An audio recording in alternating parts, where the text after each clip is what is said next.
तो question discussion start करते हैं। क्वेश्चन नंबर 19 है, www से तात्पर्य है वर्ल्ड वाइड वेब, इसका सही आंसर है। और जनरली www डॉट ये जनरली पहले हम इसको बिना लगाए अगर पेज को खोलते थे नहीं खुलता था, लेकिन अब इसे हम इसे एक प्रकार से ऑलरेडी इनेबल्ड कर दिया गया है नेट के पेज के साथ ही। तो जैसे ही हम कोई पेज खोलना चाहते हैं तो बिना www डॉट लगाए भी हम सर्च कर सकते हैं। तो इसका सही आंसर है world wide web. Question number 20 पे चलते हैं।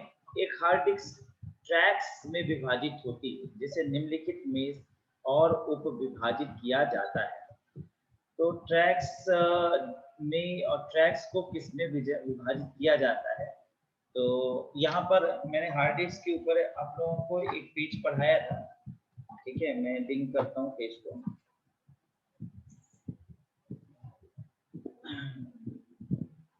पेज नंबर में भी हार्ड डिस्क के स्ट्रक्चर को मैं इसमें डिस्प्ले कर रहा हूँ, नोट्स में आप देख रहे होंगे। यहाँ पर hard disk is divided into the following structure. तो एक हार्ड डिस्क होती है जो फॉलोइंग स्ट्रक्चर में डिवाइड होती है, और जनरली ये दो सेक्टर में डिवाइड होती है, ट्रैक में होती है और सेक्टर में होती है। पर यहाँ पर मैं और डेप्थ में दिखा रहा हूँ, सिर्फ ट्रैक और सेक्टर नहीं बल्कि ट्रैक, ज्योमेट्रिकल सेक्टर, फिर ट्रैक सेक्टर और क्लस्टर। तो यहाँ पर आप जो लाइनें देख रहे हैं, ये गोल लाइनें, जनरली इसे ट्रैक कहते हैं, जो ए से निरूपित किया गया है। इसके बाद ज्योमेट्रिकल सेक्टर यानी एक ट्रैक और सेक्टर का भाग, ये जनरली एक ज्योमेट्रिकल सेक्टर है, और ये ट्रैक का एक सेक्टर जो एक ब्लू लाइन और रेड के बीच में डिस्प्ले कर रहा है। और एक क्लस्टर यानी कई एक सेक्टर का समूह, तो कई एक ट्रैक सेक्टर को मिला करके हम क्लस्टर बनाते हैं। तो कई एक सेक्टर को जोड़ करके हम क्लस्टर बनाते हैं। अब इसमें मुख्य रूप से देखें तो दो ही भाग में ही केवल डिवाइड होता है, ट्रैक और सेक्टर। तो ट्रैक के बाद सेक्टर, जनरली हम ट्रैक और सेक्टर दो ही भाग होता है। ये हम और भी डेप्थ में दिखाने के हिसाब से चार भाग को दिखा रहे हैं।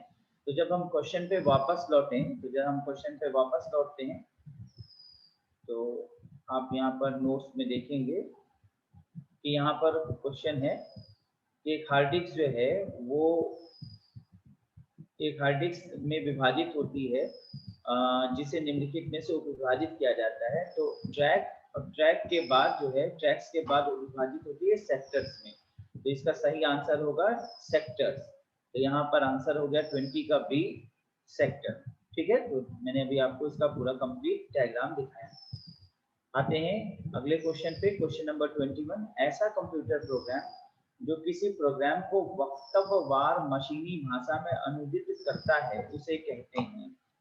तो यहाँ पर मैंने आपको नोट्स में पढ़ाया है पूरी तरीके से कि एक कंपाइलर और इंटरप्रेटर क्या होता है।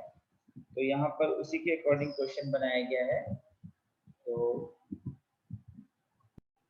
यहाँ पर जो क्वेश्चन है, फिर से एक बार क्वेश्चन को लिंक कर रहा हूँ।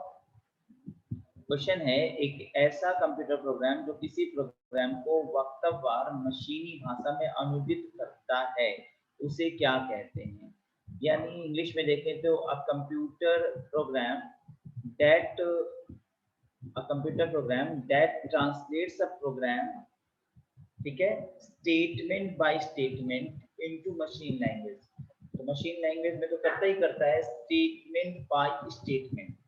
अगर याद हो, मैं पेज को लिंक कर रहा हूँ, पेज नंबर 3 को देखिए।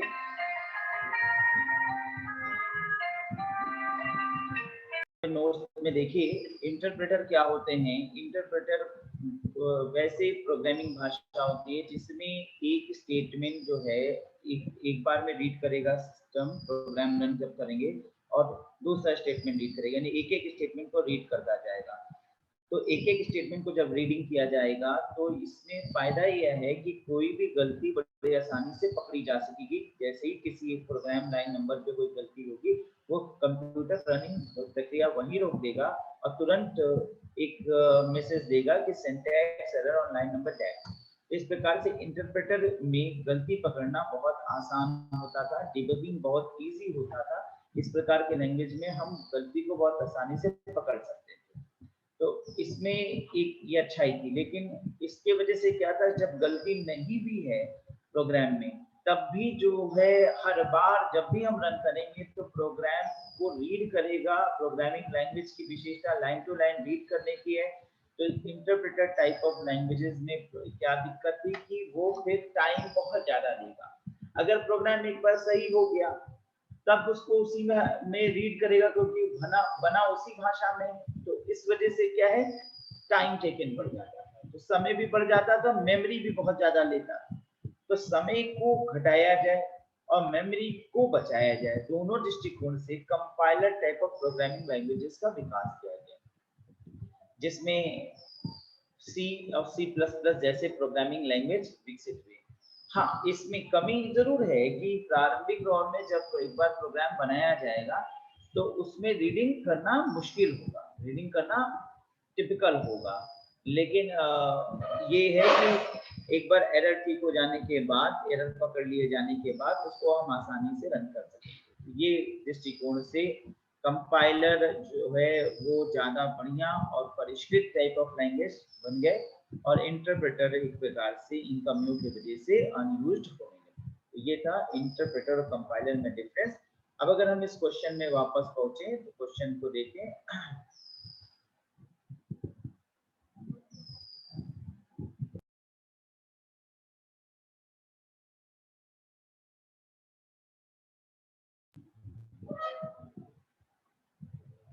तो क्वेश्चन क्या कह रहा है कि क्वेश्चन कह रहा है ऐसा कंप्यूटर प्रोग्राम जो किसी प्रोग्राम को वक्तव्यवार यानी स्टेटमेंट वाइज, वक्तव्यवार की अंग्रेजी statement by statement, statement wise यानी एक स्टेटमेंट रीड करे फिर दूसरा स्टेटमेंट रीड करे, ठीक है, वक्तव्यवार मशीनी भाषा में अनुदित करता है यानी ट्रांसलेट करता चलता है।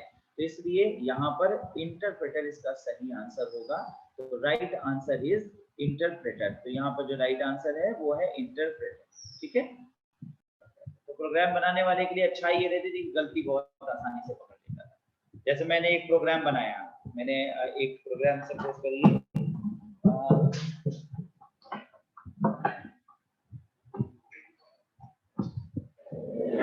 एक प्रोग्राम बनाया कि लेट, बेसिक में एक प्रोग्राम बनाना, let a is equals to 2, 20 let b is equals to 3, 30 let c is equals to a plus b, ठीक है ना, और 40 print c और 50 एंड प्रोग्राम हमने 5 लाइन की छोटी सी प्रोग्राम बनाई। ये बेसिक पे बनाया गया, किया गया एक प्रोग्राम कहा जाएगा। तो 5 लाइन की प्रोग्राम हमने बनाया। अभी प्रोग्राम बन गया, इसमें हम जो वैसे ही रन बटन दबाएंगे, रन बटन दबाएंगे एंटर, वैसे ही हमको यहाँ पर आंसर आ जाएगा 5। तो ये प्रोग्राम हुआ, ठीक है। अब प्रॉब्लम क्या है कि सपोज करो कि हम यहाँ पर जहाँ इक्वल लगना चाहिए वहां हाइफन लगा, एक डैश लगा, तो जैसे ही रन करेंगे वैसे ये अगर इंटरप्रेटर पर बना है तो ये क्या करेगा, तुरंत ही इसको करेगा।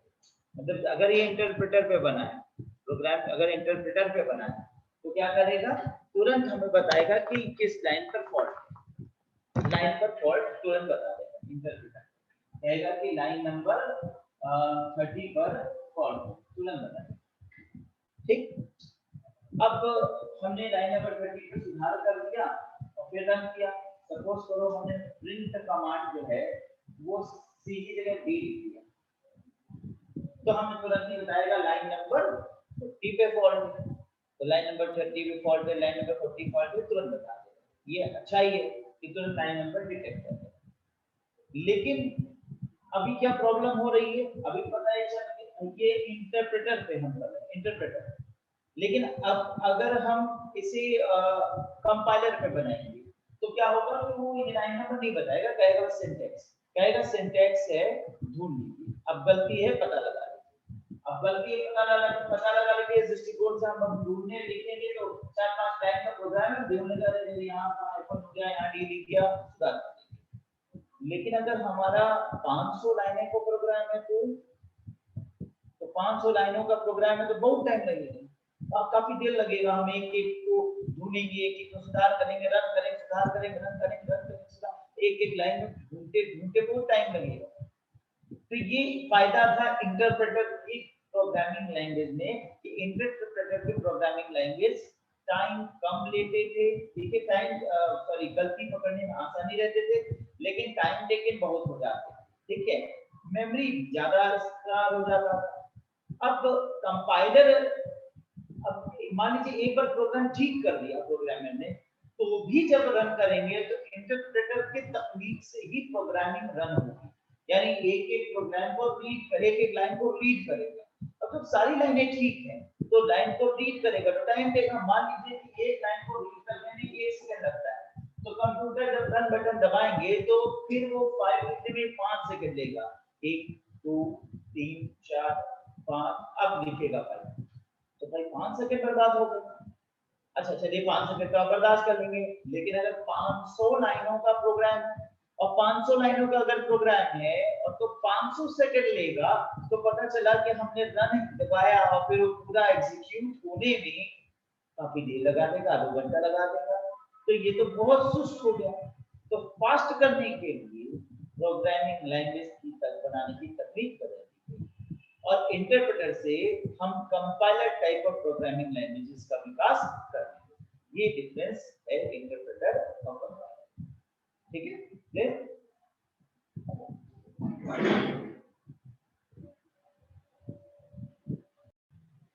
हाँ हाँ, क्वेश्चन है 1 गीगाबाइट निम्नलिखित के बराबर होता है, तो 1 गीगाबाइट किसके बराबर होता है? नोट्स के पेज नंबर 6 में जाएं, तो मैंने वहां मेमोरी साइज को एक्सप्लेन किया हुआ है, आप देख सकते हैं 1 गीगाबाइट 1024 MB। तो क्वेश्चन पूछा है 1 गीगाबाइट निम्नलिखित में किसके बराबर होता है, तो 1024 MB यानी मेगाबाइट के बराबर होता है, ठीक है, 1024 मेगाबाइट के बराबर होता है। नेक्स्ट क्वेश्चन पे चलते हैं, क्वेश्चन नंबर 23 आपकी स्क्रीन पर है, क्वेश्चन नंबर 23। हाँ, कौन बनेगा करोड़पति के हिसाब से ऐसे ही सब है। कंपाइलर एक ऐसा सॉफ्टवेयर होता है जो निम्नलिखित परिवर्तन करता है। Compiler is a software which converts, तो क्या करता है, तो दैट कन्वर्ट्स, आंसर क्या होगा को समझने से पहले इसके नोट्स को देखें।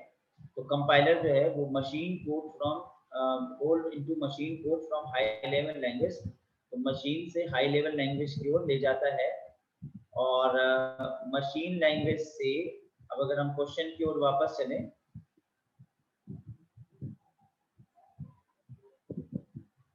तो क्वेश्चन है कि एक कंपाइलर एक ऐसा सॉफ्टवेयर होता है जो निम्नलिखित परिवर्तन करता है, high level language to machine language, character से बिट्स नहीं होगा, machine to high level language नहीं होगा। अब क्योंकि हाई लेवल लैंग्वेज होता है तो हाई लेवल लैंग्वेज से मशीन लैंग्वेज की ओर बदलना होता है, तो यहाँ पर जो आंसर है वो बी होगा, high level language to machine level language. Okay, चलिए, तो मैंने आपको अभी क्वेश्चंस कराए हैं 19 20 21 22 23, 5 क्वेश्चंस इस पे कराए आईसीटी पर ईयर के क्वेश्चंस।